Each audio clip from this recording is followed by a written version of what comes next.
Mi querido oyente, te voy a contar una pequeña historia para introducir esta entrevista y para que entiendas el porqué. Hace unas semanas, o puede ya que unos meses, hice una pregunta en redes sociales en la que os preguntaba ¿a qué entrenador preferirías escuchar en una entrevista? Y te ponía la imagen de Usain Bolt y luego ponía la imagen de un niño. Y el 86%, si no recuerdo, me dijisteis que preferíais escuchar al entrenador de Usain Bolt. En el siguiente story os preguntaba, ok, sabiendo esto, ¿qué entrenador creéis que debería de tener la mejor formación posible? ¿El de Usain Bolt o el de los niños? Y ahí, curiosamente, la mayoría de vosotros pues decíais que los mejores entrenadores debían de estar del lado de los niños. Sin embargo, os generaba más curiosidad el entrenador de los deportistas de élite.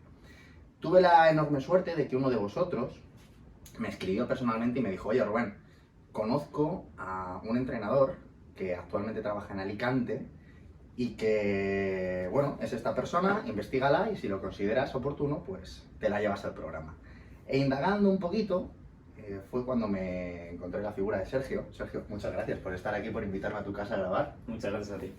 Es un placer estar hoy aquí contigo y para mí la verdad es que creo que le puedes aportar muchísimo a la gente que nos va a escuchar, no solo por la dilatadísima experiencia que me has estado contando aquí tomándonos un café que tienes, sino porque creo que eres una persona, de lo poquito que te conozco, que no ha vivido solamente el entrenamiento desde la faceta de entrenador de niños o desde la faceta de entrenador de élite, que ya te digo a ti, mi querido oyente, que Sergio cumple actualmente esos dos papeles, entrenador de pequeñajos y entrenador de deportistas de élite, sino que él, en sus carnes, en su infancia, pues ha vivido la experiencia, ahora nos contará, de haber pasado por diferentes manos que de alguna manera han marcado lo que hoy en día eres, ¿no es así?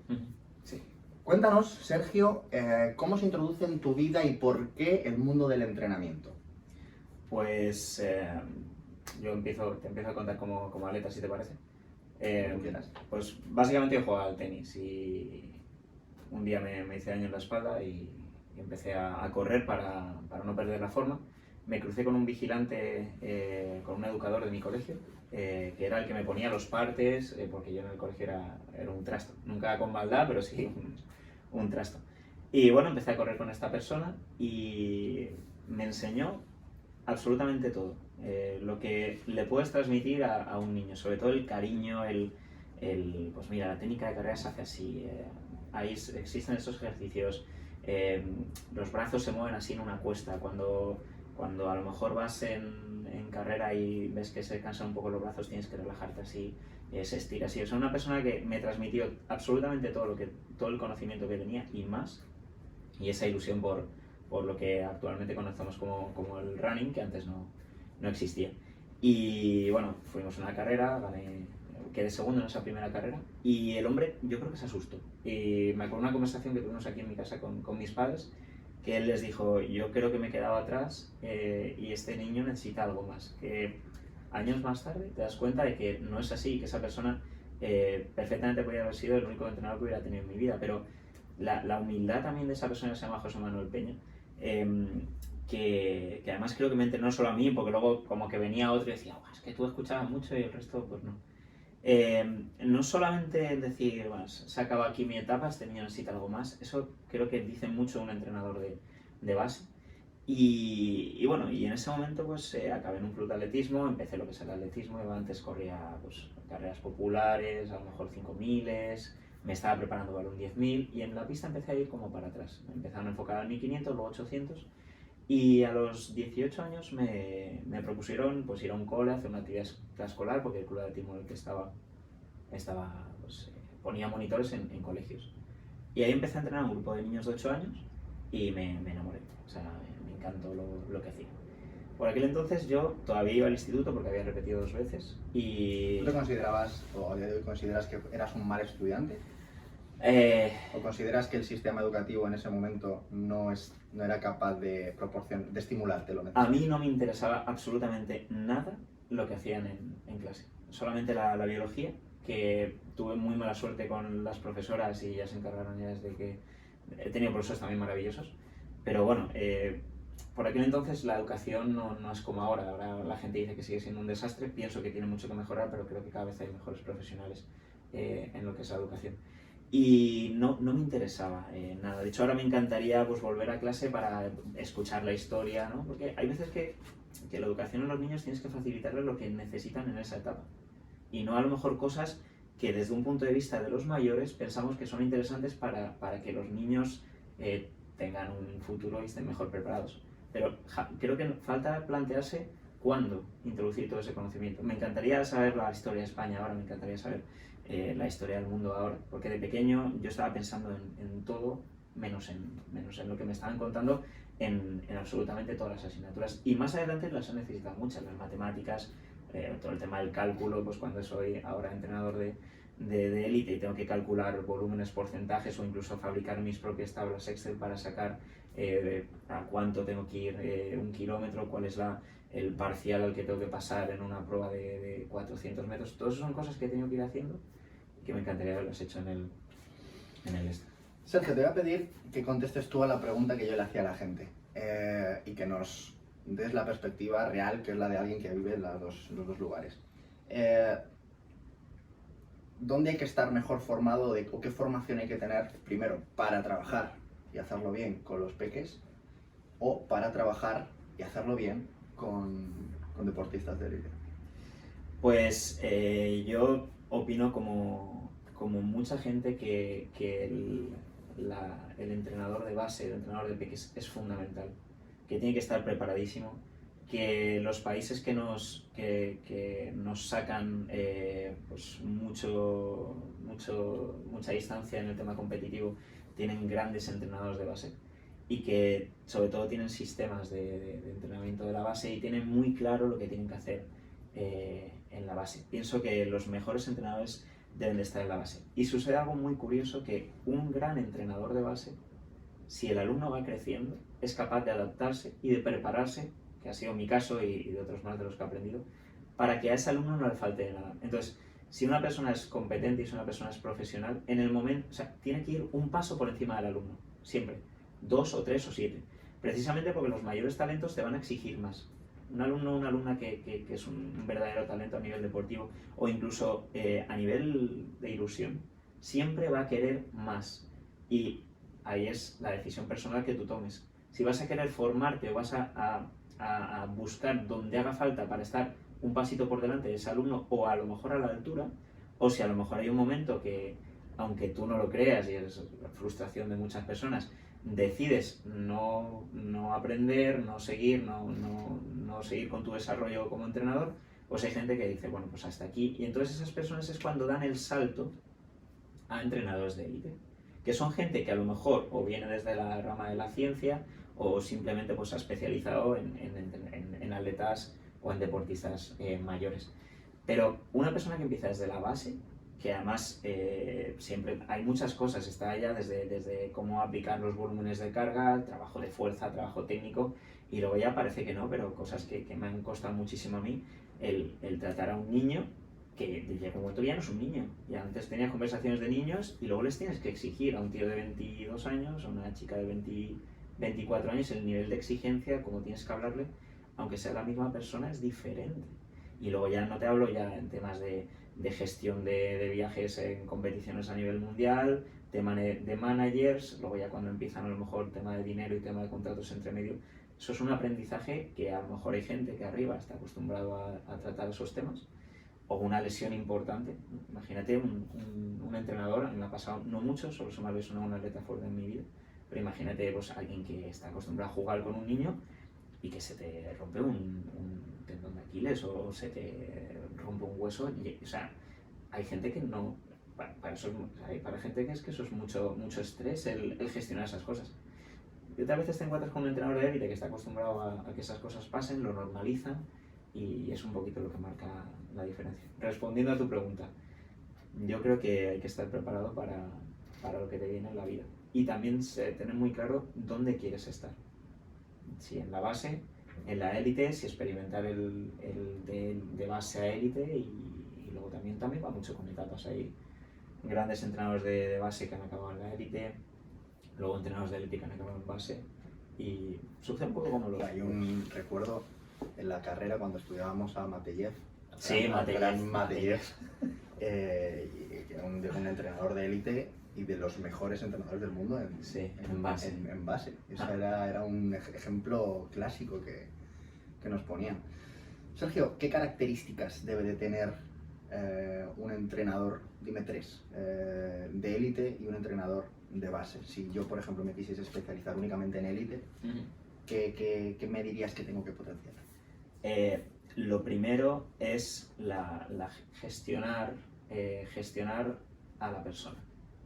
Muchas veces, si extrapolamos al fútbol, yo estoy seguro que hay entrenadores de fútbol, por el fútbol porque lo conoce todo el mundo y mueve mucha pasta.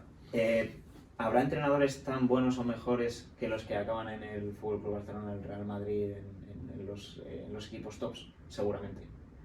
Pero ¿tendrán esa experiencia gestionando a estrellas de nivel mundial? Dudo mucho.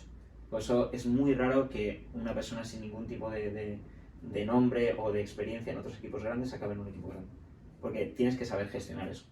No es lo mismo entrenar a un atleta que puedo entrenar yo en longitud, a Nicole, que entrenar a Yulimar Rojas.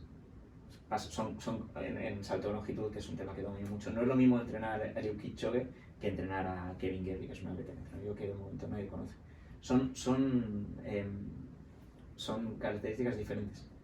Tienes que estar preparado para la gestión, tienes que estar preparado para formar un equipo multidisciplinar, saber que es imposible que tú puedas tener el nivel de conocimientos para poder atender a un atleta de élite. Entonces te tienes que rodear muchísimo de un equipo y buscar profesionales, que los hay, para solucionar los problemas que vayan surgiendo. Que hay veces que no te puedes... O sea, a lo mejor un atleta que puede tener, pues, no sé, un problema de estrés competitivo, o hay un atleta que puede tener un problema ¿cómo decirte? De fuerza explosiva, que a lo mejor en tu plan de entrenamiento, que es maravilloso, falta un poquito ahí. Entonces tienes que ser muy humilde para decir, voy a buscar a este profesional para que nos ayude en esto. Entonces, el saber gestionar, la humildad para rodearte de gente que es mejor que tú, y tercero, la ambición. Si no tienes ambición, si no sabes transmitirles ambición, yo creo que es que llega un momento que élite es ganar, y tienes que preparar a una persona para ganar. A toda costa. Y lo de a toda costa, casi a toda costa, pero hay veces que tienes que... Y ganarle, hay veces que es ganar a otra persona. O sea, nosotros hay una cosa que entreno mucho, es el aprender a ganar. Tú tienes que saber cómo ganar a una persona. Me acuerdo una vez en un campeonato de España que nos jugábamos el ir al campeonato del mundo. Tenía un atleta que le dije a otro que era mejor que él: en el calentamiento, cuando esté de espaldas y no te esté mirando, ves por al lado, hazle un salto e intenta pasarle la cadera por encima de la cabeza. Y me acuerdo que lo hizo y nunca lo he visto saltar tan alto. Y años después, perdió por cierto, porque el otro chico era buenísimo, pero me acuerdo que años después el chico que ganó nos dijo: tío, me acuerdo una vez que en el calentamiento te vi volar por encima de mi cabeza y pensé, este tío no le ganó ni de coña. Y le ganó por 10 centímetros, relativamente poquito. Pero eso es aprender a ganar, ¿no? Usain Bolt, por citar el ejemplo, gana antes de salir. Gana antes de salir. Y no sabía, y poco a poco él es una persona de las más inteligentes del mundo, pero ha aprendido desde hacer el mono antes de salir, porque eso le ayuda a quitarse presión y a disfrutar realmente y a buscar esa relajación que hace falta para dar el 100% en esa carrera. Una de las mejores cosas que he hecho en mi vida, yo cuando voy a los mundiales o voy a los meetings, muchas veces no me voy a la pista, me voy a la zona de calentamiento y veo cómo calienta esa gente. De ahí se aprende mucho cómo prepararse para una carrera. Es maravilloso verlos calentar, es impresionante, ves a gente haciendo un montón de cosas y él hace una cosa muy sencilla que va orientado a la carrera, que va orientado a quitarse presión, a disfrutar del momento, y yo creo que es una de las cosas que lo hace especial. Me encanta la respuesta.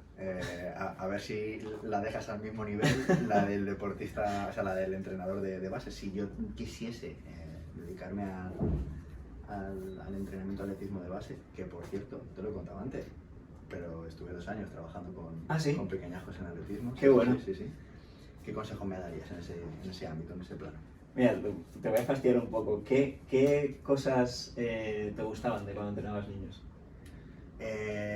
Lo que más, el conseguir que con ejercicios aparentemente técnicos ellos disfrutaran como si estuviesen jugando. Y lo que menos, y eso no lo supe gestionar todo lo bien, no creo que tuviese la paciencia necesaria con ciertas personas que no conseguía suscitar interés en algunos de ellos, y sentía que si seguía ahí les iba a acabar cogiendo manía. Te soy sincero. Porque al final eran chavales de 12, 13 años que claro, sí, con los que te hacen caso y responden y disfrutan, pues al final hasta les coges cariño. Sí, sí, sí. Pero a los otros es que llega un momento es que les quería dar, anda, vete con tu madre, ¿sabes? Lo llevaba bastante mal. Literal. Pues un poco por ahí es la ilusión. Tienes que tener la ilusión. Segundo, la ilusión, no sé si antes o después, eso ya se lo dejo a la gente que analiza la mente, pero esa ilusión por ver que aprenden, o sea, el aprendizaje, el transmitirle tu conocimiento, ese hambre de transmitirle, de los grandes profesores y los grandes maestros, o los grandes coaches que están ahora en boom, ahora y antes, ¿no? Pero entonces me quedaría con esas dos. Y luego ¿cómo decir? La constancia o profesionalidad también que tienes que tener siendo entrenador de niños, ¿no? Pero no me quedaría con tres a lo mejor, pero la ilusión y el deseo de aprender tú para transmitirle a ellos, ¿sabes? Llega un momento que al principio te pone nervioso porque no sabes si vas a saber transmitir, y luego te pone, ¿sabes? Cuando dices, levanta así la rodilla y el niño lo hace, y la niña lo hace, o los brazos aquí, y la ves terminando con los brazos y te gana la carrera y dices, eso lo he hecho yo, ¿sabes? Esa ilusión y esas ganas de transmitirle para mí es fundamental. ¿Qué es lo más complicado, o sea, de estas tres variables que me has comentado en deportistas de élite necesarias para el entrenador? ¿Sí? Versus las variables necesarias para ser un buen entrenador de base, ¿crees que hay algunas de esas características que pueden chocar? La ambición, por ejemplo, de un entrenador de élite, hay que aparcarla cuando estás delante de un niño. Sí, sí, sí. ¿Cómo gestionas eso? Pues ahí hay que tener mucha mano izquierda. Yo siempre la he tenido porque mi madre se ha encargado de transmitirme ese conocimiento de pequeño. Pero sobre todo también creo que va mucho con la persona. Hay personas que tienen un aplomo impresionante, como Iván Pedroso. No conozco a nadie. Bueno, una persona cuando quedan 9 veces campeón del mundo, campeón olímpico y bate un récord del mundo, aunque no llegó a subir a los libros de récords. Pero vamos, que son personas diferentes. Y tú ves la manera de gestionar en momentos tensos, momentos de frustración o momentos complicados, y te das cuenta que son estrellas a nivel mental también. Y una de las cosas más complicadas es, yo me acuerdo de una niña que quedó campeona de España, y el querer encumbrar eso pues por parte de un padre, eso es complejo, ¿vale? O sea, cuando ya a lo mejor tienes un ambiente, que me ha pasado con algunos alumnos en mi vida, con ambientes de personas maravillosas, o sea, sus padres, personas maravillosas, ninguna persona de estas que puedas imaginar que le está ocasionando un trauma a su niño y demás, pero deseos e ilusión por parte de los padres al ver que ese niño, esa niña está teniendo resultados, que es un poco lo que vemos en el fútbol, ¿de acuerdo? No hablo de la parte mala de corre, no sé, sino de gente que quiere lo mejor para esa niña, para ese niño, y a lo mejor no sabe cómo gestionarlo. Eso es muy complicado, porque no deja de ser su familia, y tú eres su entrenador. El saber transmitirle a un niño que puede ser campeón de España pero que no ha hecho nada, eso es complejo. El que no se le... Para mí Nadal es el claro ejemplo de una persona... Nadal, perdón, porque es el ejemplo que conocemos, ¿no? Pero sin ir más lejos, el tema del tenis, o sea, como a Roger Federer, que es una persona muy impulsiva, que rompía raquetas, que era incapaz, que perdía los nervios constantemente en entrenamientos y en partidos, cómo templar eso para que pueda ser lo que ha sido y lo que es todo lo contrario ahora. Correcto. El trabajar ahí, teniendo en cuenta que son niños que cada día que pasa es diferente, eso es muy complejo, muy complicado, y realmente te puede llegar a sobrepasar. Y citando a Usain Bolt, es un gran estudioso de Usain Bolt, de hecho muchas de las cosas que sé son de haberlas aprendido de él. Y eso es que Usain Bolt no encuentras nada en internet. O sea, yo me acuerdo que aprendía, me ponía un vídeo de 1 hora y veía un segundo de ejercicio y decía, coño, esto lo voy a copiar, o viéndolo trabajar, pero claro, prácticamente trabajar lo ves un par de veces en el mundial, cuando tienes la suerte de estar, porque tampoco puedes vivir en la pista de calentamiento, cuando bajan y demás, pero ya está todo hecho, ya es un poco tocar algunas cositas. Pero Usain Bolt cuentan en su documental que él llegó a tener varios entrenadores y terminaban por lo que tú dices, un poco por tirarlo, ¿no? Imagínate a ese entrenador diciendo, tengo un niño, es alto, es rápido, es fuerte, tiene talento, lo tiene todo y no consigo que rinda, no consigo que... Y luego llega Glenn Mills, que es el entrenador de Usain Bolt, que es un hombre, un jamaicano con una barriga en 2x2, que lo ves hablar así y te dice, no, es que yo le expliqué las cosas como eran y él entendió perfectamente lo que era ser un entrenador de élite. Entonces, imagínate Usain Bolt rodeado de entrenadores, de no, que tú puedes ser muy bueno.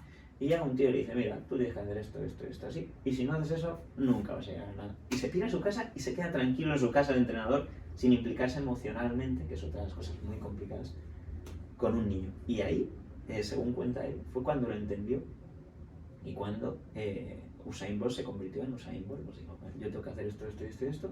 Y si hago esto, esto, voy a correr más, voy a tener un desarrollo personal, voy a tener un desarrollo económico y de ahí la estrella que todos conocemos. Sergio, me pongo en el lugar del oyente y el 100% de la gente tiene contacto directo con niños, sean sus hijos directos, sobrinos, primos. Quiero que todo el mundo que escuche este episodio tenga muy claro cuando termine cuáles son las etapas por las que deben de pasar esos niños para saber detectar si se están cometiendo algunos errores.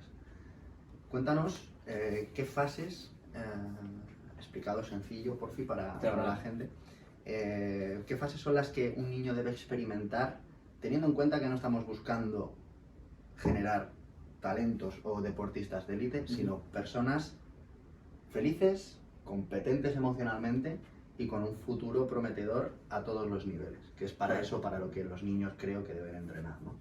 Cuéntanos. Para mí hay 3 niveles. Está el nivel de iniciación, que son niños, luego perfeccionamiento, que son adolescentes, y luego ya pueden estar los mayores, ¿vale? Volviendo a tu pregunta, y es lo que le transmito a muchos padres, hay gente que me viene diciendo, es que podría aprender más. Da igual, el niño está feliz, sí. El niño viene aquí, se ríe y se va con ganas de más, sí. Disfruta, sí. Aprende, aunque no sea... Es muy raro encontrar un profesional, creo que lo comentábamos antes, capacitado para entrenar niños, porque para eso tendrían que ser un profesional pagado y tener un sueldo para entrenar niños. Pero la gente que está en los niños son gente que está empezando su carrera, son monitores, chavales jóvenes que cuando tienen un trabajo se van y no pueden estar eso. O sea, tenemos el gran error en nuestra sociedad de no tener grandes profesionales que su trabajo sea entrenar niños solamente. Por eso es difícil encontrar uno bueno. Pero si acabas una escuela de atletismo donde tu hijo, o sea, recomiendo a todo el mundo que busque una escuela de atletismo, de triatlón, de natación, de lo que sea, en el que tu niño o niña esté feliz, esté a gusto y tenga un entrenador que lo cuida y que le transmite cosas positivas, que te vas a dar cuenta enseguida si cuando estás ahí que ves que es el cara de joder, es que me encantaría tener un hijo o una hija mayor para presentárselo porque quiero mi familia de yerno y tal. Cuando encuentras a esa persona, eso es perfecto. Y aunque no le esté transmitiendo todo a nivel técnico o todo a nivel de todo lo que podría transmitir para que ese niño gane o esa niña gane, da lo mismo, porque esa etapa va a durar hasta cuando dure. Y no hay un límite. A lo mejor una persona está muy a gusto con su entrenador de toda la vida hasta los 13 años. Está feliz, sigue haciendo deporte. El ambiente que está haciendo, en el que se está rodea, o sea, el ambiente del que se rodea es un ambiente positivo. Siente que tiene una liberación para todas esas cargas que empiezan a ser para un niño, como aprobar, el crecer y demás. Tiene que estar a gusto y feliz ahí, aunque no esté teniendo los resultados que esperas o aunque tú pienses que en otro sitio hay otro entrenador que a lo mejor le enseñaría a mover mejor los brazos. Y va a haber un momento en el que eso, pues ese cambio, en el caso de que tenga que cambiarse, pues va a darse de manera natural. Y en ese momento deberías también de escuchar a tu hijo, a tu hija, a tu sobrino, sobrina, ¿qué quieres? ¿Qué te gustaría? Y también, no, ¿por qué no? Cuando tienes eso, tener una conversación con ese profesor, en el caso de que se pueda, oye, invitarle también mucho al niño que hable con ese profesor y que le transmita lo que... lo que quiere, y va a haber un momento que te vas a dar cuenta cuando esa persona está capacitada para darte lo que requieres o no, o cuando a lo mejor vas a necesitar un cambio. Es un poco lo segundo, cuando ya empieza a aparecer un poquito más de, no a nivel de exigencia, pero sí que necesiten cosas diferentes, el preguntarle a ese niño adolescente, que sería la segunda etapa, qué quiere. A lo mejor tú quieres que corra mucho, pero él no. Es una de las pruebas que, bueno, no es que la haya detectado yo ni muchísimo menos, pero que se puede ver reflejada en muchísimos talentos. El talento lo detecta el entrenador, y en muchas ocasiones el entrenador, o en todas las ocasiones el entrenador es el que sabe en qué modalidad, en qué disciplina, en qué gesto técnico ese niño puede llegar a rendir o puede llegar a ser algo. Mira, en el libro de El Gen Deportivo, de David Epstein, no sé si te lo has leído, si no te lo has leído, te lo voy a regalar porque te lo vas a disfrutar un montón. No lo conozco. Hay bueno, pues David Epstein es un investigador estadounidense y periodista que tiene una narrativa brutal y que investiga mucho y bien. Y hace en este libro expone qué partes de la genética o de la epigenética pueden llegarmente a afectar al rendimiento o al éxito deportivo, ¿no? Uno de estos capítulos explica cómo un biólogo estadounidense, cuyo nombre no lo recuerdo, hace biopsias musculares y determina qué porcentaje de fibras tipo 1, tipo 2, tipo 2A, tipo 2, etcétera, etcétera, etcétera, existen en cada región del cuerpo, ¿no? Y cogen a un remero de velocidad de 500 metros y después de hacerle biopsias en el hombro, descubren que nunca iba a poder llegar a ser nada en 500 metros. Pero le dicen, tienes unas condiciones a nivel molecular en tu masa muscular perfectas para ser un crack en 2K. Y el tío automáticamente, según escucha eso, se mete en 2K y es campeón del mundo ahora y en eso. ¿Por qué cuento toda esta película? Porque es un reflejo muy claro de que alguien te llegue y te diga, tú puedes ser bueno en esto. Y ir ahí de cabeza, sin preguntarte si es lo que quieres, si es lo que te gusta. En este caso, pues un remero que le gusta el remo, pues le da igual hacer 500 metros que 2K, vale, ok. Pero un niño, ¿cómo gestionas el saber que quizá te estás perdiendo a un grandísimo... por ejemplo, en la carrera coincidí en clase con Javier Cienfuegos, lanzador de martillo, y Javier nos contaba que a él un día le dijeron, tú a martillo, y le pusieron un martillo y al final lo acabó disfrutando. Sí. Pero no debe de ser ese el proceso. ¿Cómo gestionáis esto? Te voy a contar dos anécdotas. Enlaza con la primera pregunta que me has hecho de qué características tiene que tener un entrenador de niños y un entrenador de élite. Y pues completa la pregunta que me has hecho anteriormente.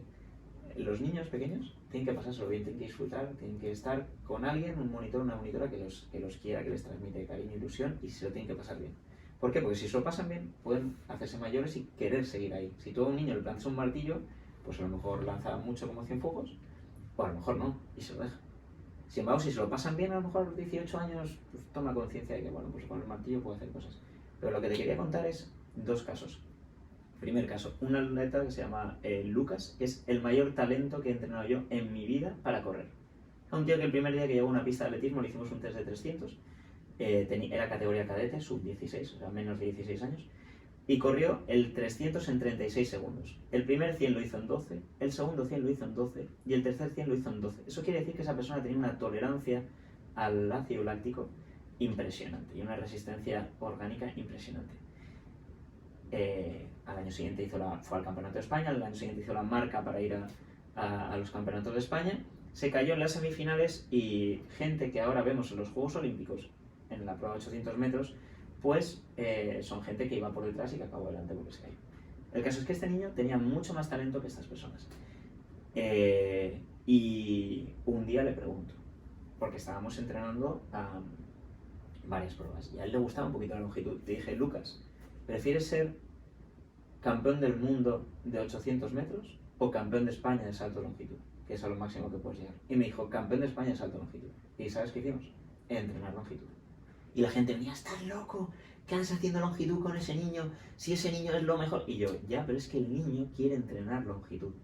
Y eso lo pude hacer porque, volviendo a lo que te decía antes, años antes entrené a una chica que se llama Cecilia Briones, que Cecilia Briones fue, o sea, un año terminó el líder nacional en salto a longitud, saltó 6'10 en longitud.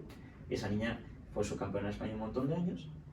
Y un momento que vino y me dijo, profe, ya tenía 19 años ahí, profe, no me lo estoy pasando bien. Porque a mí esto me encanta, pero me encantaba antes, tengo la presión de ganar, la carrera, los estudios. Y le dije, pues, bajamos el nivel. ¿Cómo bajas el nivel a un atleta que es impresionante, que puede tener desarrollo para ir a campeonatos del mundo y tal? Y ahora es de las mejores fisios de España, estudió en la escuela o sea, el máster de fisioterapia del Real Madrid, y es una persona impresionante, pero a Cecilia le empezó a pesar esa segunda etapa de cuando todavía eres niño, pero ya estás empezando, en el que se supone que eres buena, has ganado, ojo, has ganado, te subes en todos los podios en el Campeonato de España, ¿cómo no vas a seguir? Y de repente tienes una persona que se está destrozando por dentro, que está acumulando una presión innecesaria y que no es feliz.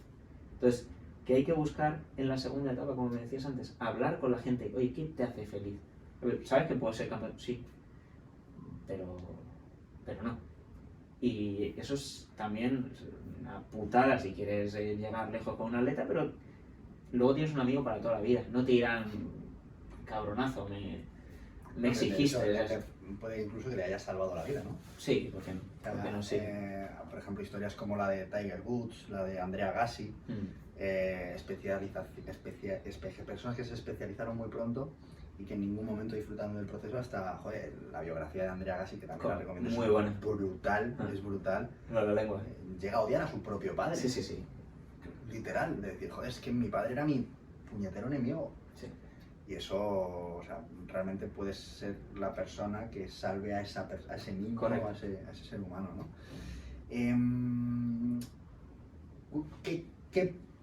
¿Cómo puede detectar un padre que el entrenador de su hijo no es el adecuado? Nos has dejado muy claro cómo detectar que sí lo es, ¿no? Y además la frase esa me ha encantado de, joder, si tienes esa sensación de, joder, ojalá tuviera una hija más mayor o un hijo más mayor para presentárselo.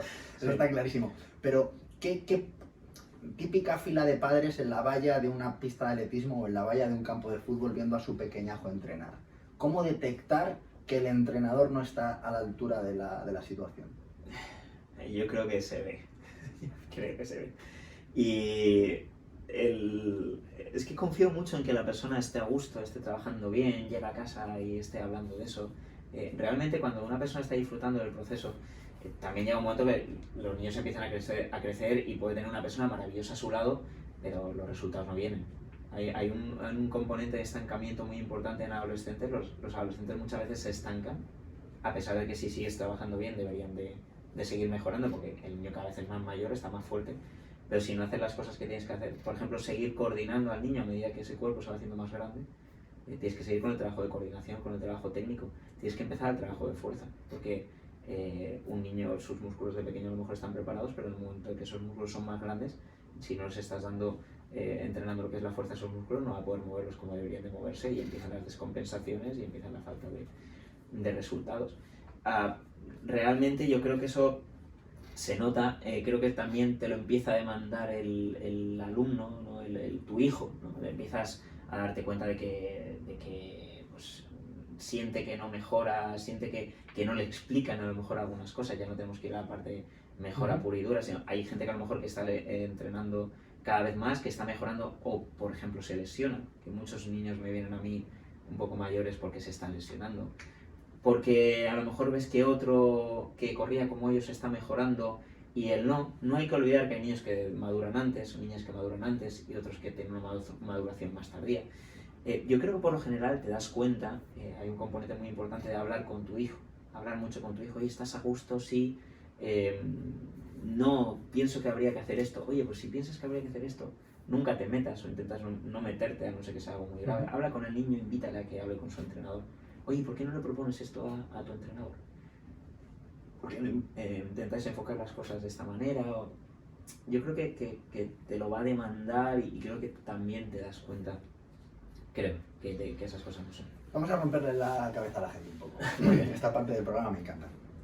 Hace, pues no sé si un año, un par de años o unos meses, no lo sé, hice un episodio en el que hablaba del entrenamiento en niños, que creo que has escuchado. Sí. En este episodio yo decía, y mantengo que había ciertas habilidades o ciertas capacidades que son prioritarias en el trabajo con niños, como puede ser la velocidad de reacción, la coordinación, el trabajo técnico, el trabajo de velocidad, todo lo que va más asociado al sistema nervioso, y que había que dejar un poco de lado toda la parte de resistencia. Y creo que llegué a decir que la resistencia no debía de trabajarse en edades tempranas. Vamos a romperle a la gente la cabeza, que a mí me la ha roto totalmente y qué cojones, me encanta que la gente también diga, hostia, pues a Rubén a lo mejor a veces hay que callarle la boca. ¿Qué opinas tú de esto? Yo opino que a los niños y niñas, y esto lo recalco, que les guste el rendimiento, hay que entrenarlos en el alto rendimiento siempre y cuando ellos quieran. Un niño que quiere pintar durante 8 horas al día, ¿por qué no va a pintar durante 8 horas al día? Una pregunta. No pasa nada. Oye, a mi hijo le gusta pintar, a mi hija le gusta dibujar, le gustan los mecanos, le gusta, pues, no sé, le gusta construir cosas. Yo voy a fomentar eso, porque no hay nada más maravilloso que cuando tú eres niño te fomentes ciertas cosas. A un niño le gusta ser un superatleta, le gusta el atletismo, le gusta el triatlón y quiere entrenar fuerte, yo le voy a entrenar fuerte. Pero ojo, voy a entrenarle fuerte con las cosas que tiene que entrenar fuerte. Vale. Volviendo a tu pregunta, trabajo de resistencia. ¿Se puede entrenar el trabajo de resistencia de los niños? Sí. Sí, totalmente.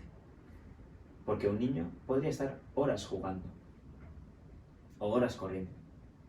¿No conocemos a algún primo, sobrino, hijo que haya estado 5 horas corriendo y tú dices, ¿cómo llevas 5 horas corriendo que coges la camiseta, la escurres y cae chorros y chorros de sudor? ¿Cómo puedes estar 5 horas corriendo y no paras? Porque no hay ningún problema en que ese niño o esa niña trabajen la resistencia durante mucho tiempo. ¿Cuál es el problema del trabajo de resistencia bajo mi punto de vista? La intensidad. Hay gente que a lo mejor trabaja en intensidad con niños y tiene que ser muy consciente de que el niño en ningún momento tiene que entrar a altas intensidades porque precisamente su organismo no está preparado para esas altas intensidades. Y segundo, en deportes muy aeróbicos, el desgaste articular ya pueda ser, en el caso de la carrera, el running, lo más por decirlo de una manera, peligroso, que es mucho impacto, ¿vale? Pero sobre todo también la capacidad que tienen esas articulaciones o esos músculos para aguantar esa cantidad de minutos, de tiempo haciendo un mismo esfuerzo. ¿Cómo se hace eso? Pues tienes que estar súper atentos a lo que el niño es capaz de soportar o no es capaz de soportar. Hay una foto buenísima de la cara, de cómo tiene que ser la cara de un niño o una niña corriendo un cross y cómo tiene que ser la cara de un niño o una niña que está corriendo un cross y va a sobrepasar con el esfuerzo. Es aprender a enseñarles qué está pasando en su cuerpo. Oye, es que una cosa que os oigo mucho, en todo momento tenéis que poder ir hablando. Cuando calientan los míos en la escuela de atletismo, le digo, tenéis que ir hablando. En el momento que empiezas a correr y no puedes ir hablando, es que ese alumno ya va corriendo a un ritmo mayor al que a lo mejor podría, ¿no? Entonces, esto es una cosa que no habla. Yo no conozco esa intensidad. No, es imposible. Tiene que salir corriendo, pero ser muy inteligentes, saber cómo hacerles un entrenamiento de 1 hora jugado en el cual, pues venga, primero vamos a correr, luego vamos a hacer abdominales, luego vamos a hacer un juego de fuerza en el cual vamos a... Al fin y al cabo, si tú analizas el pulso, vamos a empezar a hablar ya a nivel técnico, pues si analizas un poco el pulso o la agresión cardíaca o cardiopulmonar que has hecho a ese niño, te das cuenta que llevan 1 hora, a lo mejor sin llegar a un reposo total, y eso es trabajo de resistencia. Claro, a nivel fisiológico, por supuesto. Aquí claro, es una cuestión de concepto, ¿no? Claro, Correcto. Si decimos resistencia, sí, hay que entender cómo esa persona está entendiendo la resistencia. Correcto. Desde un punto de vista... Correcto. Y hay muy poco escrito. Normalmente la gente lo que hace es... Perdona que te he cortado. No, vale. La gente analiza el entrenamiento de los mayores, aprende el entrenamiento de los mayores y dice, pues vale, los niños igual, pero un poquito menos. Los niños igual, pero un poquito menos de intensidad. Adultos pequeños. Adultos pequeños. Y eso no es así. Un entrenamiento que hice ayer, que va muy en línea con lo que tú me comentabas. Llegaban pues un grupo de niños, niñas, categoría sub-16, ¿ok? Y bueno, pues hicimos entre 10-15 minutos de trote, 10-15 minutos, si tú quieres 10, si tú quieres 15, 15. Cuando a lo mejor un día a la semana hacemos un trote un poquito largo, les digo pues entre 20 y 40 minutos. Cada uno es capaz de elegir cuando quiere, ¿ok? Entonces, esos niños llegaron hicieron el trabajo, o sea, hicieron el trote aeróbico, automáticamente una rutina de movilidad sin parar. ¿Vale? Conforme terminan, pum, rutina de movilidad, trabajar la movilidad y luego vamos a hacer técnica de carrera. Durante 30 metros estamos haciendo skippings, coordinación con vallitas pequeñitas. Entonces, me acuerdo que conforme llegaban, pues oye, vuelves andando, vuelves trotando, da igual realmente que vuelva trotando o vuelva andando. Si ese niño, esa niña necesita andar, oye, que ande. Pero la sensación de continuidad, de 30 metros o 20, no me acuerdo cuánto eran, 20 o 30 metros, creo que eran 30 metros. 30 metros de vallitas, es que llego a la última y me canso, sí. Te vas a cansar, pero hacer vallitas. Entonces lo que estás trabajando es subir la rodilla, ¿vale? Trabajar el gesto del skipping, subir la rodilla, activar el psoas, bajar la rodilla, llegar al suelo y rebotar, los brazos arriba. Eso es alto rendimiento con niños. Exigirles esas cosas, el brazo arriba, la rodilla, tal. Es que no puedo, no digas palabrotas, ¿sabes? No digas, no, a mí no te insultes más, ¿sabes? Y esas cosas, trabajadas de esa manera, están trabajando la resistencia. Están trabajando la técnica y es un entrenamiento de alto rendimiento para niños. Les estás exigiendo muchísimo a nivel mental, les estás exigiendo que se concentren a tener esa propiocepción, a tener ese esquema corporal, a saber por dónde tienen que ir las rodillas, por dónde tienen que ir los brazos.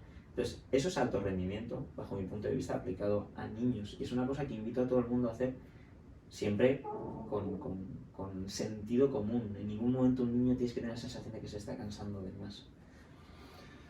Brutal, vamos a seguir rompiéndole la cabeza a la gente. Muy bien. Bueno, antes de pasar al siguiente punto, volviendo al tema de resistencia en niños. Sí. Esto que has comentado me parece la leche, por supuesto si se sabe aplicar bien, pero no quiero que nadie en casa coja el mensaje y haga con él lo que le dé la gana, ¿no? Por ejemplo, esto se ve también mucho. Triatletas amateur, corredores amateurs, que les apasiona lo que hace, tienen objetivos de rendimiento, aunque a cada uno a su nivel, por supuesto. Y, por ejemplo, yo tengo algún deportista que no lo puedo juzgar porque no conozco el contexto, no estoy dentro de esa casa, ¿vale? Y no le he preguntado al niño. Pero cuando veo que un tío que hace 36 minutos en un 10K, me sube a Training Peaks, o sea, me sube a la plataforma de entrenamiento, un 10K a 4:45, digo, ¿te has tocado las pelotas? Me dice, no, es que fui con el niño. Hostia. Un niño de 9 años, corriendo a 4:45. Esto es verídico, esto ha pasado. Sí. ¿Qué hacemos ahí? ¿Qué hago yo ahí? Yo creo que habría que preguntarle a esa persona, ahí yo soy muy directo, si sabe, si quiere a las articulaciones de ese niño, por ejemplo, o esa niña. O sea, estamos entrenando personas. Una de las cosas que hemos hablado previamente es mis aletas no recuperan con nada, ni con cualquier tipo de suplemento. Solamente los suplementos que toman a lo mejor son pues una vitamina en un momento puntual de tipo B, ¿vale? O un multivitamínico, o incluso hierro en mujeres, siempre con prescripción médica, porque para mí el cuerpo humano es un templo, un auténtico templo. Y una articulación de un niño a nivel rodilla es un templo.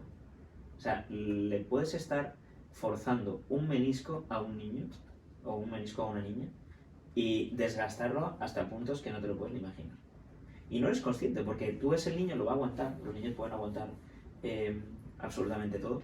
Y realmente, pues, que hagan un 10K a un niño porque lo haga una vez pasa algo, no. Porque lo hagas sistemáticamente, pues puedes estar cargándote la salud de un niño. ¿Sabes? Eso de entrada.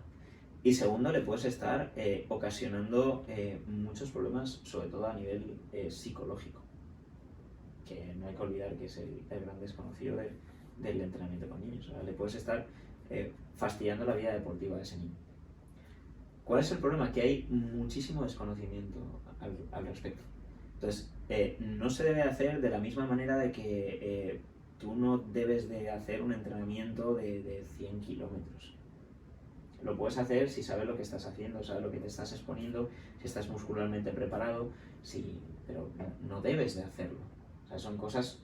O sea, tenemos que ser conscientes de lo que es que un niño haga 10 kilómetros. Probablemente va a haber un momento en que si tú estás analizando a ese niño, te va a dar avisos su cuerpo de que no puede más. Vas a darte cuenta de que el gesto de carrera ya no es el mismo.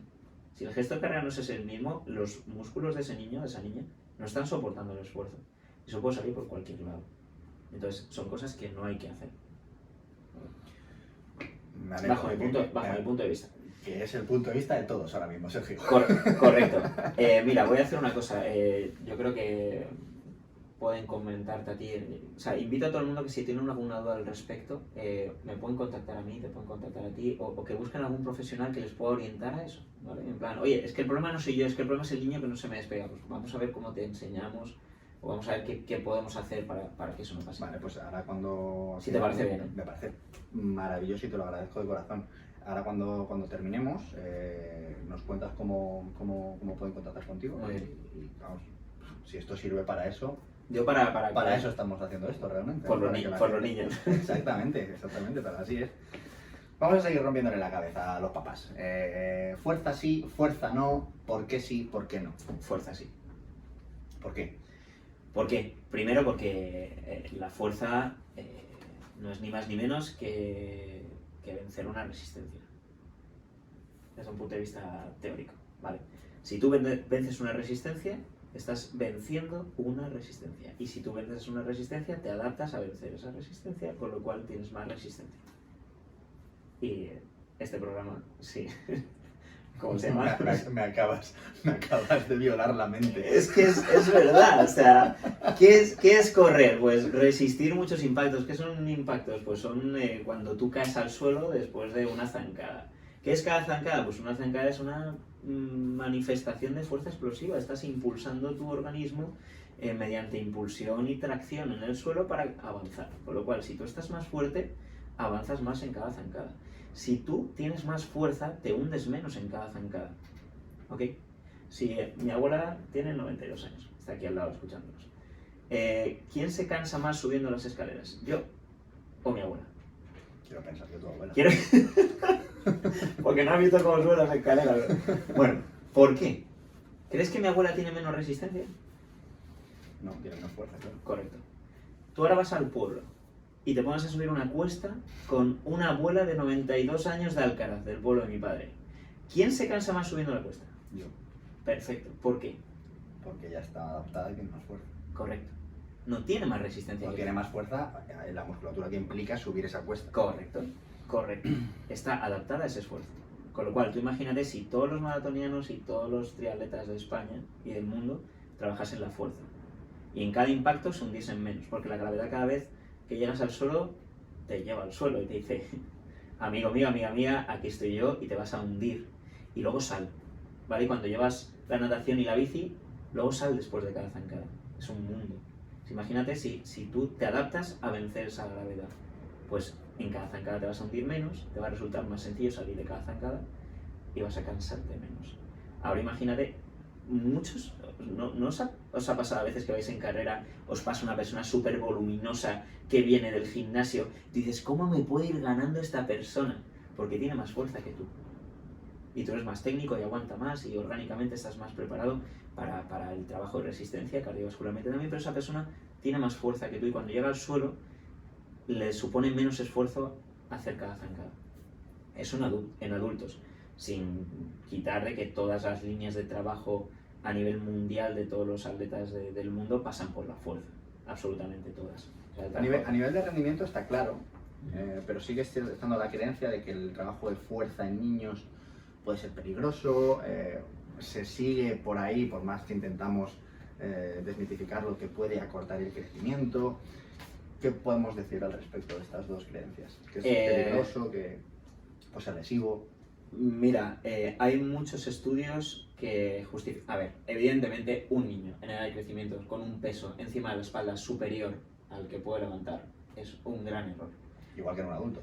Igual que un adulto. Pero es que mucha gente asocia el trabajo de fuerza a la sentadilla, que es meterle una carga a un niño que está creciendo en contra de lo que es la gravedad, ¿no? Es como tirarle una piedra a una planta que crece para arriba. Pero es que los trabajos de fuerza son muy amplios. O sea, es que el trabajo de core se puede trabajar en los niños. Y es maravilloso que un niño crezca con una estabilidad en el abdominal, una estabilidad en la espalda. Es que el trabajo de movilidad, que bajo mi punto de vista es fuerza, cuando tú tienes más movilidad, puedes aplicar, vencer resistencia, que eso es fuerza, en un rango más amplio del movimiento articular, con lo cual hacer trabajo de movilidad o mantener esa movilidad a los niños, eso es trabajo de fuerza. Trabajar con las gomas para que el niño sea capaz de levantar más la rodilla y no se le desactive o desinhibe el psoas ilíaco, eso es trabajo de fuerza. Que un niño con una goma trabaje la impulsión y sea capaz de empujar hacia atrás con la pierna y empiece a activar todo lo que es la cadena posterior, la cadena de la impulsión, eso es trabajo de fuerza. Un niño que haga puntillas, eso es trabajo de fuerza. Es que quiero ser campeón, sí, hazte 400 puntillas todos los días, eso es imposible. Bueno, pues tú empiezas. Yo conozco gente que hace 1000, Iván Pedrosa hacía 1000. Hay algunos míos que hacen 1000. ¿Se puede hacer 1000 puntillas? Sí. ¿Qué cuéntale a la gente de las puntillas? La puntillas es ponerse de puntillas, ¿vale? Entonces, sí, tal cual, es ponerse de puntillas. Sin llegar a saltar. Poner la pierna recta. Talón abajo, talón arriba, talón abajo. Claro, ¿qué estás haciendo ahí? Estás trabajando los músculos del pie, estás adaptando los flexores, estás adaptando estás trabajando la impulsión. Oye, mételes puntillas, como mucho van a acabar andando como un pato, ahí no se puede romper nada. Y invito a todo el mundo a que no empiece a hacer 1000 puntillas con los niños, ¿vale? Que empiece por 3 series de 10 y cuando las 3 series de 10 las haga, 3 series de 20, 3 series de... Y cuando haga 4 por 25, 4 series de 25 repeticiones de puntillas, que de ahí, por favor, no pase si no es con la supervisión de algún profesional. Eso es alto rendimiento para niños. Prepararle a un niño el pie, ¿vale? Hacer saltillos es como botecitos, rebotes con el tobillo, es hacer alto rendimiento para un niño. Nadie castigaba a las niñas por saltar a la comba antes o a los niños por saltar a la comba antes. ¿Ok? Es lo mismo. Ahora, si ves un niño que está saltando desde 1 metro hacia abajo, pues oye, sentido común, te estás destrozando las rodillas. ¿Vale? Pero fuerza en niños sí, ¿vale? Por salud, y fuerza en adultos recomendadísimo. Y en veteranos, fundamental. Imperativo. ¿Puedes darnos alguna referencia a la hora de gestionar las sobrecargas o los kilos que podemos meterle a una barra? Mira, te cuento una anécdota súper chula, bueno, súper chula para mí, voy a intentar que te resulte interesante. Estuve en Roma 1 año viviendo, Sí, haciendo el Erasmus, y me llamó mucho la atención algunos centros educativos tenían asignaturas, primero, de Scienze Motorie, que llaman ellos, que Sí. es educación física, y luego una que era como de salud, en la que les enseñaban la gestoforma o el gesto técnico de la halterofilia. correcto. Y esto a mí me pareció, me voló la cabeza, decir, wow, es que, ¿cómo es posible que los 1000 alumnos que pueda haber en este centro salgan de aquí sabiendo perfectamente cómo ejecutar una cargada, un snatch, un 2 tiempos?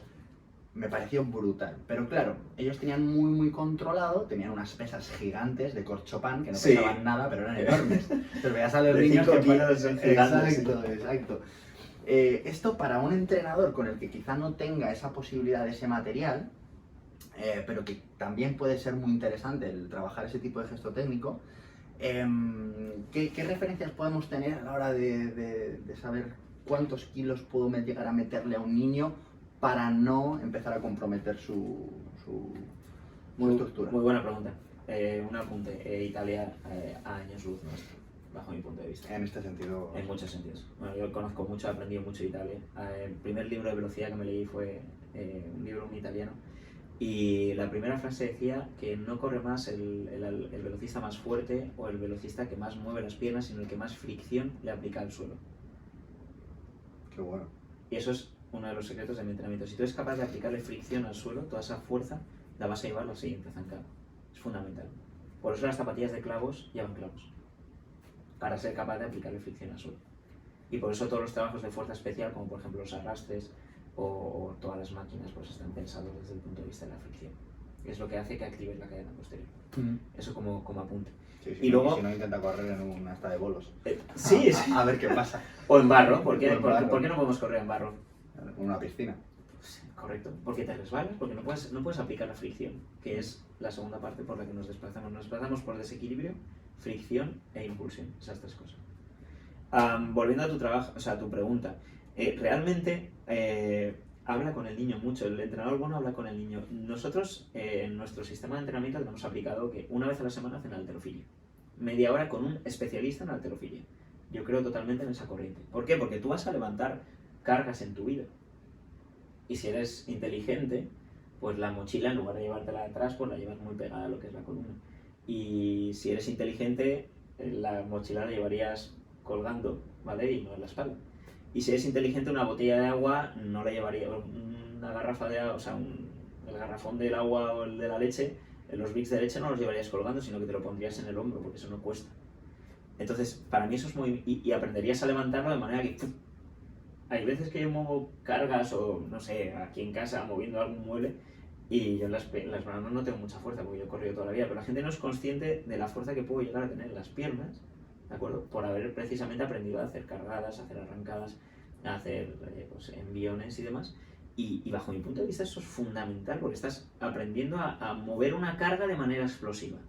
Ojo, una cosa es mover una carga de manera explosiva haciendo halterofilia, eso es general. Esa fuerza la estás adquiriendo en tu organismo, pero luego debes de hacer fuerza específica para aprender a aplicar esa fuerza a la carrera. Es totalmente diferente, ¿ok? Que es otra de las cosas que creo que me funcionan muchísimo. Ser capaz de transferir esa fuerza general a la carrera. ¿Y cómo se hace con niños? Pues el niño llega un momento que cuando está haciendo cualquier ejercicio con carga, ya sea la fuerza o sea los kilómetros, tú te vas a dar cuenta cuando el niño se está tocando, que la niña literalmente las narices. En plan, no estás haciendo nada, no. Y en ese momento puedes añadir un poquito de carga. Hasta que muscularmente y nunca estructuralmente, empiece a haber un poco de fatiga muscular. Y tienes que seguir siempre en ese poco de fatiga muscular, que el niño sea capaz de llegar a la última repetición sin ningún tipo de esfuerzo o con un esfuerzo mínimo, ¿vale? Y yo creo que el límite sería cuando el niño no es capaz de llegar a la última repetición con un esfuerzo mínimo. O sea, cuando ya ves que el niño hace 8, 9 y a la número 10 ya muscularmente no puede adaptarla, es cuando ahí ya te has pasado el límite. En el momento que muscularmente no puedes superar una resistencia, no puedes superar un movimiento de carga, estás empezando a levantarlo con otras partes del cuerpo. Y ahí es cuando viene la lesión. Yo ahora te doy una cosa, o sea, una pesa en los bíceps, tú puedes ir haciendo un movimiento de bíceps, ¿vale? Y a lo mejor puedes estar haciendo un movimiento de bíceps durante 1 hora. En el momento que el movimiento de bíceps, que la carga supera lo que tú puedes levantar con tu bíceps, ya vas a empezar a tirar de espalda. Y si te meto más carga vas a empezar a hacer gestos raros que lo que van a hacer es implicar la musculatura, las vértebras. Y ahí es donde puedes tener un problema con una vértebra. Si vamos a las sentadillas, todo un niño lo puedes hacer sentadillas y puede estar 10 minutos haciendo sentadillas. Si le pones a hacer sentadillas con un balón medicinal de 5 kilos o con una pesa de 5 kilos o con un brick de leche de 6 kilos o con una garrafa de agua de 8 litros, ese niño va a poder hacer sentadillas, ¿vale? Y va a haber un momento que se le va a cargar el culo y va a parar. Eso no es tanto problema. Ahí donde tienes que ser muy, muy sincero contigo mismo, le estoy sobrecargando el glúteo a mi hijo, a mi hija o a mi atleta, ¿vale? Y ese niño mañana va a tener unas agujetas del carajo, no se va a poder mover y si hago esto siempre, le puedo provocar una sobrecarga muscular. Ese sería el primer indicio de que la estás cagando, ¿vale? Yo no soy un genio en este sentido. Ayer estuve hablando con mi fisio y hay una atleta que se le subían los gemelos, ¿no? Y yo diciéndole a la mamá, oye, habla con el médico que le dé un poquito de magnesio porque a veces cuando se producen los calambres, si les das durante una semana magnesio, 2 semanas, los calambres se eliminan porque el magnesio está implicado en la contracción muscular y demás. Y seguía con calambres y dije, al fisio. ¿Y sabes lo que me dijo la fisio? Sergio, tiene muy cargados los gemelos, creo que está entrenando de más. Y yo revisé mi entrenamiento y digo, la niña no sufre en los entrenamientos, a los 20 segundos de hacer una serie está recuperada, va siempre bien, pero, y es fuerte, pero muscularmente por la razón que sea, su gemelo no estaba tolerando esa carga de entrenamiento. Entonces ahí es cuando yo digo, me estoy pasando. Me estoy pasando sin pasarme, sin ser una cosa que pueda llegar a atentar contra la salud de esa niña. Pero eso, una sobrecarga en un gemelo es una indicación de que te estás pasando con el entrenamiento. Mis atletas prácticamente no se sobrecargan. Si se sobrecargan es que están... No, es que para entrenar hay que estar cargado siempre. No es verdad. El dolor es normal en la élite, ¿vale? Pero siempre cargado no. La carga ya es un músculo que no está funcionando bien. Volviendo a tu pregunta, si tú trabajas una sentadilla, en el momento que un niño con una barra olímpica de 20 kilos no le cuesta, pues ponle 5 y 5, 30, 40, 50, y hay un momento que termina levantando 260 kilos, 280 kilos, con la misma sensación de facilidad que antes. En el momento que ya ves, a veces pasa, ¿no? Porque cargas un poquito más, que ya se le mueve la espalda un poquito, pues te estás pasando. En este sentido, la halterofilia creo que tiene un punto débil. Mira que me jode decir esto, me jode mucho. Pero claro, si yo soy la Federación de Atletismo y yo propongo competiciones para niños de 100, de 200, de 400 metros, la máxima expresión de intensidad no va a ser otra que la que el niño sea capaz de tolerar y no tengo por qué generar ningún problema. Pero claro, en la halterofilia o en el powerlifting, deportes, desde mi punto de vista, tan potentes y tan beneficiosos, bien aplicados, en los niños cambia mucho la peli. Porque al final un niño es muy probable, bueno, sí, un niño va a ser capaz de mover más compensando una mala técnica que ejecutando una técnica perfecta. Y ahí lo que se busca es mover kilos, no se busca otra cosa, independientemente de la edad. Correcto. Nadie te va a puntuar lo bien que lo has hecho, te van a puntuar todo lo que has movido. ¿Qué opinas sobre estos vídeos, por ejemplo, que han salido en los últimos años de... No me sé el nombre, pero la niña esta rubita... Sí, sé perfectamente quién es. La niña esta que movía no sé cuántos kilos en una cargada. ¿Qué sensaciones te produce ver esto? Bajo mi punto de vista, creo que es un atentado contra las articulaciones de esa niña. Bajo el punto de vista de uno de los entrenadores de lanzamientos que tenemos en el club, que ha sido campeón de España de halterofilia, pues es una maravilla y ese movimiento está súper bien ejecutado y no hay ningún problema porque sus padres son halterófilos. Entonces, bueno, pues yo pienso que no se debe hacer. Pienso que debería de primarse la ejecución, ¿vale? Que debería ser como unos deportes como a lo mejor el karate, pues que a lo mejor se prima más las katas, la ejecución técnica. ¿Por qué? Porque le puedes dar un guantazo a un niño y le puedes causar un traumatismo. Por eso a lo mejor en deportes de contacto hay clases de katas, o sea, competiciones de katas. De la misma manera que las distancias están limitadas ahí y claro, ahí puedes levantar todo lo que quieras y no hay límite, y un mal movimiento y te fastidias. Yo pienso que es muy peligroso. A nadie vamos a descubrir ahora que hay deportes que son muy lesivos. El fútbol americano es muy lesivo. La halterofilia es muy lesiva. Los lanzamientos, teniendo en cuenta que para ser un gran lanzador hay que tener una gran fuerza y hay que levantar grandes cargas, pues son lesivas. Estamos hablando ya de alto rendimiento. Y alto rendimiento a niños, pues más de lo mismo. Si tú ves que articularmente esa persona pues está sufriendo, ya te has pasado 2 pueblos. El primer pueblo que te has pasado es que muscularmente no lo aguanten y el segundo que articularmente no lo aguanten. Quiero tocar un tema que me parece, nos hemos ido de tiempo, pero me da exactamente igual, porque me lo estoy pasando teta. Invito a la gente, tengo preguntas muy interesantes todavía que no quiero dejar de hacerte. Pues vamos rápido si quieres. Un aspecto súper importante que creo que no se le da la importancia que merece, que es la habilidad comunicativa y el trato del entrenador a los pequeñajos o a la élite, ¿no? Me he encontrado con entrenadores muy buenos, con muchísimo conocimiento, que no han conseguido ganarse el respeto de deportistas muy buenos, de élite, y que no se ha generado un binomio que pudiera llegar a nada. Y de la misma manera me he encontrado entrenadores que no sé si eran buenos o no, pero que solo por el trato que veía que imponían ante los niños, pues no merecía mucho la pena quedarse a verlo, ¿no?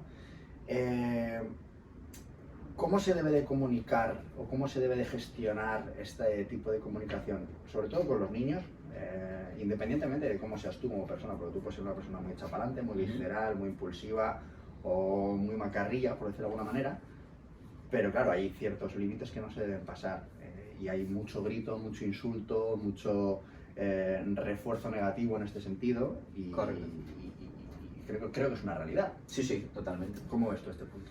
Pues lo veo como que antes te decía que el problema en que no tenemos entrenadores profesionales en la base es que esa gente no puede ser profesional porque no hay ningún club que vaya a darle 1.000 euros al mes a un entrenador para que trabaje 8 horas con niños.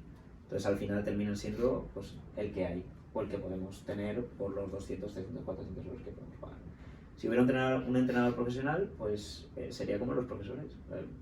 Muy pocas veces vemos a un profesor que grita a un niño, ¿verdad? Que le pegue a un niño, o sea, eso ya en nuestra sociedad, en mis padres que un profesor te dio una lechera, es normal. Es al revés. Ahora es impensable. ¿Por qué? Porque hay profesionales. Y hay profesionales que les han educado a comunicar con niños. Y hay una asignatura que es, oye, los niños tienes que comunicarte con ellos de esta manera. Y tú puedes ser un tío impulsivo, una tía impulsiva, un mala sombra, que es raro que acabes siendo profesor si lo eres. No mala sombra. A ver, rectifico lo que he dicho. Tú puedes perder los nervios, ¿vale? Porque en tu interior quieres que esa persona lo haga lo mejor posible. Pero eso se aprende. Entonces, si tú fueras un buen profesional, serías sincero contigo mismo, querías mejorar ese área en el que todavía no eres tan bueno y trabajarías tu comunicación con un terapeuta, interpersonal, con un psicólogo, con quien sea, o con un profesor, con un especialista en educación, en comunicación. Oye, me pasa esto, me pierdo los nervios, le comunico mal a los niños. Y es precisamente porque no hay profesionales. Alguien que lleve toda la vida y sea un... O sea, es que en mi manera de entender el mundo, constantemente nos cruzamos con profesionales en muchos ámbitos de la vida. Y esa gente no nació sabiendo. Y con el tiempo se va convirtiendo en mejor profesional. Y el que no es tan buen profesional, pues no vuelves. Y el que es mejor profesional, pues termina prosperando en la vida. Pues con los niños un poco más. Yo creo que si hubiera entrenadores profesionales, la gente, al final ese problema no lo tendríamos. ¿Crees que el fútbol está estigmatizado? ¿O crees que es real que en el fútbol este tipo de trato es más habitual? El insultar, ya sabes a lo que me refiero. Sí, no sabría qué decirte. Mójate. Yo pienso que es que lo aprenden. Tenemos unas neuronas que son las espejo que copian conductas y yo creo que todos los entrenadores que hay ahora que hacen eso es porque lo han visto a algún entrenador hacer. O su entrenador lo hacía. Claro, es que lo que se transmite en la tele, nosotros vemos imágenes de los grandes entrenadores del mundo, del Real Madrid, del tal, y no les escuchamos insultar, pero sí que nos muestran, y mola verlo, esa tensión, esa visceralidad, eso, el Cholo se ha metido en el campo y le gritaba a su jugador, lo que sea, seguramente no lo estuviera insultando, pero claro, luego si tú quieres transmitir eso, si tú te crees el Cholo o te crees el que sea y te vas con tus cadetes, sí. Pues... Ya, es que pasa. Claro, pasa. Yo es que, mira, ahora me he mudado y vivo justo enfrente de la Ciudad Deportiva del Rayo. Sí. Espero que no me escuche nadie de la directiva del Rayo porque me van a cerrar el programa.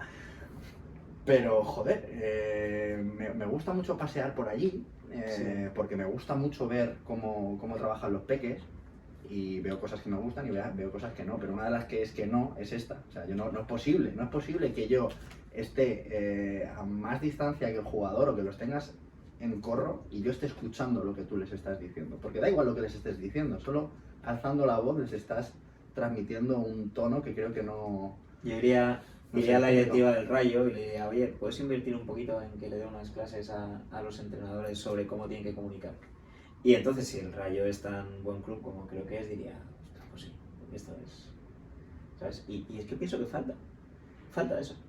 De hecho, invito a que si alguien que esté escuchando el programa le mola el tema de la comunicación, se especialice en dar cursos de comunicación con niños, que se puede forrar yendo por toda España viajando y comunicando. Pienso que puede ser un súper negocio. Es una buena vía de negocio. Sí, yo creo que sí. Has tocado el tema de los salarios antes y creo que también es importante porque no se trata de señalar al entrenador, ¿no? Al entrenador que puede ser muy bueno, pero a lo mejor no tiene esas habilidades comunicativas. Tú mismo, por ejemplo, antes no, el día que hablamos me comentaste que tu primer paso a trabajar con niños eras más jovencito y que no tenías experiencia en el ámbito. Entonces, el hecho de poder, o sea, creo que ya dice mucho el hecho de, sin tener ni idea, puedas llegar a optar a trabajar con niños. Esto ya al final es un determinante, porque al final resulta casual tener a un buen entrenador o a alguien que no tiene experiencia. Ajá. Y esto al final, insisto, no se trata de señalar al entrenador, sino que el tema de los salarios, o sea, me lo has comentado antes. ¿Es posible llegar a vivir dignamente siendo entrenador de base en atletismo? Yo lo he conseguido, pero yo lo he pasado francamente mal. O sea, comentaba antes, yo casi me muero hace unos años, me operaron del intestino, porque se me ocurrió el intestino. Tenemos tantas neuronas en el intestino como en el cerebro, dicen, bueno, estudios que dicen que más. Y yo he sufrido muchísimo porque realmente me superaba por todos los lados. El tener una escuela de atletismo y poder vivir. Llega un momento, quieres darle lo mejor a los niños y tienes un grupo de 8 o 9 años y sabes que tienes que meter otro grupo de 10 11 y luego otro de 12 13 y algunos compiten sábado por la mañana y tienes que acompañarlos, otros compiten sábado por la tarde, otros domingo por la mañana se hacen cross. Tu vida se acaba. Dices, bueno, tengo que meter a algún profesional, o sea, un monitor más que me ayude. Cuando lo metes no lo puedes pagar porque no entra lo suficiente. Lo haces bien y sigue viniendo más gente, con lo cual tienes que meter más gente, tiene que crecer. Y yo lo pasé francamente mal, no sabía qué hacerlo, he pasado una depresión por eso. Salí, ahora tengo una vida maravillosa y han sido momentos complicados. Eso uno, y dos, que yo tuve que dejarme absolutamente, o sea, yo decidí dejar absolutamente todo para aprender y dedicarme a esto. Entonces, yo tengo la suerte de poder contar con la ayuda de mis padres, pero ha habido momentos cuando saqué el curso de entrenador de atletismo y vivía en Madrid, yo dormí una semana en el coche, porque me quedé sin dinero y me da vergüenza pedir a mis padres. Y en la Blume, cuando comía, pues cogía el pan y un par de cosillas más y me las guardaba para la cena. Y luego a la semana un amigo me dejó dormir en un colchón de cuna de su hija y dormí en el salón, en el suelo. Y, o sea, realmente sí, no estoy invitando a todo el mundo a que se la juegue, ¿vale? Simplemente estoy diciendo que yo lo he conseguido, pero que es muy, muy, muy difícil. Es muy fácil llegar a un club de atletismo, un club de natación, de triatlón y que te den un trabajo de monitor. Y ese trabajo de monitor, corrígeme si me equivoco, pero va a estar entre los 200 y los 400, 500 euros aproximadamente. Que para una persona que vive con sus padres, que es joven y demás, pues vale, puede mantenerse. Pero necesitas otro trabajo por la mañana. Si necesitas otro trabajo por la mañana, ya eres un profesional con 2 trabajos.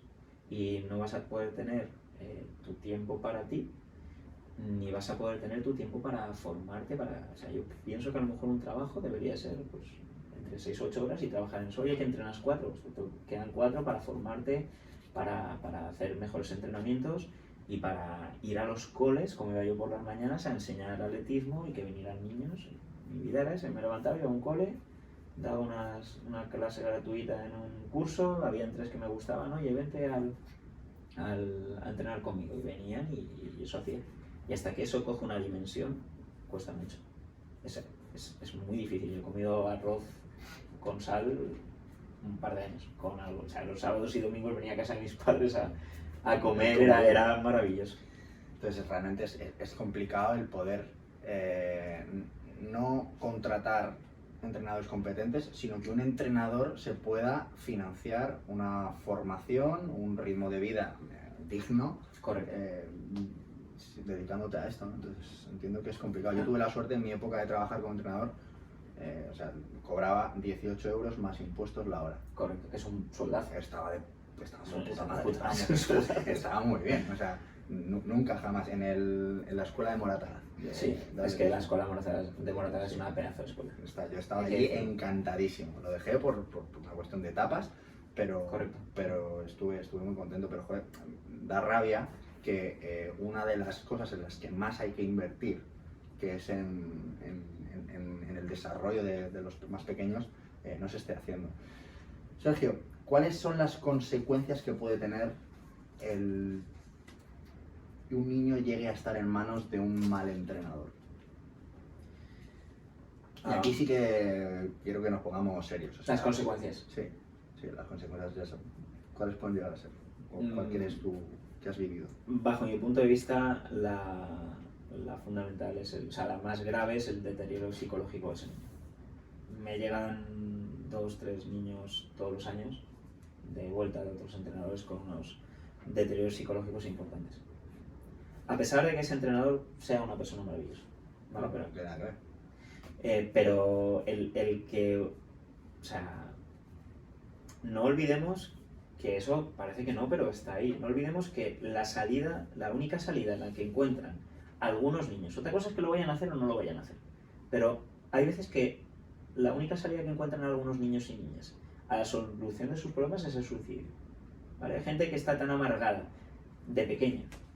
Yo nunca he pensado en suicidarme, pero ha habido momentos en mi vida que ni siquiera mi familia era consciente de decir, estoy realmente amargado, mi vida es una mierda, suspendo 8 asignaturas, no sé qué hacer con mi vida, el colegio es lo más importante de mi vida porque es lo que más tiempo me ocupa Y lo detesto. y lo detesto. Y luego llego a casa, no tengo tiempo para mí porque tengo que hacer los deberes que encima voy a suspender, o sea que no sé por dónde cogerlo. Y en casa, aunque me quieren mucho, no saben qué hacer conmigo porque suspendo. Entonces, imagínate eso en el plano educativo, pero también en el deportivo. O sea, me encanta el atletismo, me flipa, de pequeño ganaba, llega un momento que no estoy ganando, estoy sufriendo, todo el mundo me pregunta qué me pasa, no lo sé, me esfuerzo y no tengo resultados. Y hay gente que sufre verdaderos traumas. O sea, lo más grave es que puedes traumatizar por una mala gestión como entrenador a un niño o una niña de por vida. Porque hay gente que se lleva ese trauma a la tumba, que a lo mejor no tiene la suerte de poder... ¿Vale? Segundo, te puedes cargar el cuerpo de un niño. Le puedes joder una vértebra por 1 kilo, ¿vale? Le puedes joder una articulación, que no te vas a dar cuenta porque son niños, pero cuando esa persona tenga 40 años, 50 años, va a empezar a cojear, va a empezar a tener desgastes en meniscos y en ligamentos por una mala técnica de carrera o por una falta de fuerza porque compensen más a la izquierda o por un supino en exceso. Entonces, eso es lo segundo.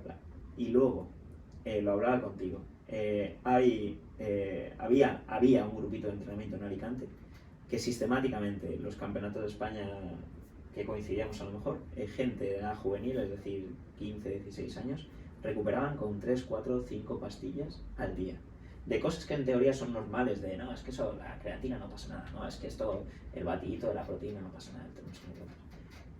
Los órganos de los niños no son lo mismo que los órganos de una persona adulta, ¿vale? Y casualidades de la vida, en ese grupo ha habido varios síndromes compartimentales, que es cuando un músculo no tiene suficiente espacio para crecer y al final eso se inflama y la solución es una operación, ¿vale? Entonces ha habido gente que no ha podido terminar su carrera deportiva como debería haberla terminado, precisamente porque a esos niños los órganos y los músculos de esos niños se les ha forzado. Y a lo mejor no van a tener un problema de impacto, no se les va a salir ninguna vértebra, no van a tener una rotura de fibras mal curada que les va a dejar medio cojo toda. No cojo, pero sí que no van a poder hacer intensidad. O no van a tener una rotura en un tendón o cualquier cosita, o un deshilachamiento con una rotura mal curada, sino que sus órganos, sus riñones, sus hígados, sus páncreas, sus músculos van a recibir un estímulo o una cantidad de sustancias de las que no están preparados. Eso te estás cargando el organismo de una persona. Y hay mucha gente, por desgracia muy poquitos, que eso les da igual, porque lo que le importa es que el niño rinda. Y encima tienen resultados. Y eso no pasa nada, porque no hay ningún estudio que demuestre que eso no joda, pero tampoco hay un estudio que demuestre que eso... Que sea positivo. Correcto. Y ya se encargan las grandes marcas de que eso no pasa. Que yo no estoy en contra de eso, simplemente digo que para mí, como yo no sé cómo funciona eso, pues no lo utilizo. Yo sé que el zumo de naranja no hace mal, ¿vale? Pues entonces, sí, oye, tómate un zumo de naranja todas las mañanas. A mí me ha ido muy bien, pero lo otro no. Y sobre todo el síndrome compartimental, si tú les das un plus a nivel, me atrevería a decir proteínico, pero bueno, no sabría concretamente qué sustancia en concreto, pero si tú fuerzas el crecimiento de un músculo en etapas de desarrollo de niños a adolescentes, ese músculo va a crecer más de la cuenta y no suele caber en la cápsula, es decir, en el espacio dentro de tu organismo en el que ese músculo debería crecer, con lo cual puedes tener problemas de síndrome compartimental para arriba. Hemos dejado claro cuáles son las consecuencias negativas. Vamos a darle un aliento a los padres para que apunten a los niños a atletismo o a actividades. ¿Cuáles son las consecuencias que puede tener el dar con un entrenador competente como entiendo que son la mayoría? Pues todas. El que enseñen a tu hijo, a tu hija a que como no trabaje duro no va a conseguir nada en la vida. Nada en la vida, entendiendo con que vivimos en una sociedad cada vez más competitiva y algún perfil de persona te va a pisar y todo el mundo va a querer lo mismo que quieres tú y hay veces que no te vas a encontrar bien pero tienes que seguir adelante, ¿de acuerdo? Y hay veces que vas a tener fiebre pero, bueno, a lo mejor no fiebre porque es un poco extremo, ¿vale? Pero hay veces que vas a tener un constipado y va a coincidir con un momento importante en tu vida y no puedes quedarte en casita, tienes que competir, el competir de manera sana, el aprender de cuando te ganen. el aprender de cuando ganes, el planificar a largo plazo, el trabajar con vistas al futuro, el disfrutar de lo que tú estás haciendo en el presente, la amistad, ojalá seamos grandes amigos en el futuro, no sé, esto, o sea, el deporte tiene estas cosas, el viajar, el que hoy estés en Alicante, mañana en Barcelona, pasado en Madrid, el que el niño, niña termine un entrenamiento y diga, madre mía, yo he hecho esto y era impensable, eso es un refuerzo brutal, la constancia que lleva a entrenar y más trabajo de resistencia, o sea, que tu mente se haga resistente, si trabajas la fuerza, que tu mente se haga fuerte, que tu cuerpo crezca y se desarrolle bien, que estés compensado, que tengas 50 años y sepas cómo mantener tu cuerpo sano. Probablemente hay muchas más, pero Creo que son como motivos 30 más que o 40. suficientes. Creo que son motivos más que suficientes Ya, para sí. cualquier padre que lo que quiere es que su hijo al final sea feliz Que sea feliz, y sí. nazcan sanos, ¿no? O sea, que crezcan sanos y desde luego que esta es una de las mejores opciones para comprar boletos de que eso suceda, ¿no? Yo creo que sí. Sergio, ¿dónde te podemos encontrar? Aquellas personas que digan, bueno, vamos, te rescato lo que has comentado antes. Cualquier persona que tenga una pregunta de, oye, mi hijo está en esta situación, me gustaría saber tu opinión, ¿cómo pueden contactarte? Pues mira, yo invito a todo el mundo, creo que las redes sociales es... Lo que tú prefieras, es tu momento. Pues en redes sociales Sergio Berbegal, con B las dos. Lo dejaremos en la descripción del Sí. episodio también. Si no, pueden buscar el Club Atletismo Alicante, que es más fácil, y a través de ahí pues me van a encontrar. Seguro que es el proyecto que dirijo en Alicante. Y bueno, pues si la gente pues, tiene más cercanía a donde vivo, cualquier día estoy en la pista normalmente estoy en la pista de atletismo Alicante, pero a través de las redes Sergio Berbegal, cualquiera me puede contactar o bien a través de Fabuloso. tuya o de la Resistencia, pues si te llega algo y crees que puedo echarte una mano, pues siempre. Fantástico, lo puedes haré, lo ayudar. haré, lo haré. Bueno, yo invito a cualquier persona que tenga cualquier duda, o bien con Sergio o bien conmigo, yo os lo derivo directamente, pero creo que es algo en donde tenemos la obligación moral de aportar, porque las consecuencias, como hemos visto, pueden ser muy buenas o muy malas. Te voy a meter en un apuro maravilloso, que es que te lo estaba pensando, llevo toda la entrevista pensando, tío, ¿cómo me fliparía ver trabajar a este tío con los niños? Y he pensado, luego antes de irme le pregunto si algún día me puedo pasar, digo, pero no, se lo voy a preguntar en la entrevista para que no me pueda decir que no. Por supuesto. Pero te lo digo de corazón, me encantaría que un día pudiera ir al Club de Atletismo Alicante a verte trabajar con los pequeñajos, porque creo que tiene que ser algo, una obra de arte. Cuando quieras. Mira, una de las cosas que, bueno, tú estás invitadísimo, cualquier persona está invitadísima. Y una de las cosas que tengo muy mal trabajada, y me lo decías antes, no me lo has dicho así, pero sí, son las redes. Yo me he dedicado toda mi vida, he dedicado 20 años de mi vida a estar en una pista trabajando con niños que 20 años después han sido adultos y han hecho alto rendimiento y hay gente que ha competido a nivel mundial y ha ganado medallas a nivel mundial. Entonces, eso ha sido lo que he hecho a lo largo de toda mi vida, pero siempre he tenido la carencia de comunicarlo, nunca lo he comunicado bien. Mi idea ahora es, a través de una persona que va echando una mano por las redes, empezar simplemente a grabar lo que hago y a subirlo a las redes. Entonces, hay pinceladas de lo que hago, pero poco a poco empezar a ver más. Pero de verdad, y esto evidentemente es mi trabajo, es una cosa que yo imparto formaciones y demás, pero que independientemente de eso, si hay alguna persona que tenga una necesidad en su club de atletismo, en su escuela de running, de triatlón, de lo que sea, y necesita o siente que tengo que acudir a enseñarles, me ofrezco, y de verdad que no es ya en el plano negocio, que repito que es mi forma de vida, y cobro por ello, pero que invito a todo el mundo a que si tiene esa necesidad de real, lo haga. Y evidentemente cualquier persona que quiera pasarse por Alicante, eso es totalmente gratuito. Yo ahí voy a ser egoísta, o sea, venir a la grada. Sí. Sí. Yo No, feliz. cuando quieras, eso es lo que haga falta. Buenísimo, Sergio. Pues muchísimas gracias de verdad por tu tiempo. Me lo he pasado teta, he aprendido un montón, tanto de la conversación que hemos tenido aquí grabada como de la que hemos tenido antes, que ha sido también súper constructiva. Te doy las gracias de corazón por atenderme en tu casa y ojalá que de aquí salga algo guay y que podamos hacer más cositas como estas. Pues muchas gracias a ti. Es la primera entrevista de este tipo que hago. Normalmente todas las hacía por resultados que había tenido, algo que había ganado. el hablar de todo esto, no es porque estés aquí delante, pero creo que es maravilloso, que es una labor increíble y me hace mucha ilusión. O sea, me siento muy halagado de que hayas venido a casa a hablar de resistencia y de Qué bueno. entrenamiento. Gracias de corazón a ti. Y a Miquel, que si no fuera por él... Miquel es la persona que me escribió por redes y me dijo, oye Rubén, que te estás perdiendo a este tío, escríbele. Y pues gracias Miquel, que esperamos que esté 1 hora 20 y pico minutos llamado. Bueno. Miquel, si has aguantado hasta aquí, gracias de corazón a ti también. Gracias Sergio.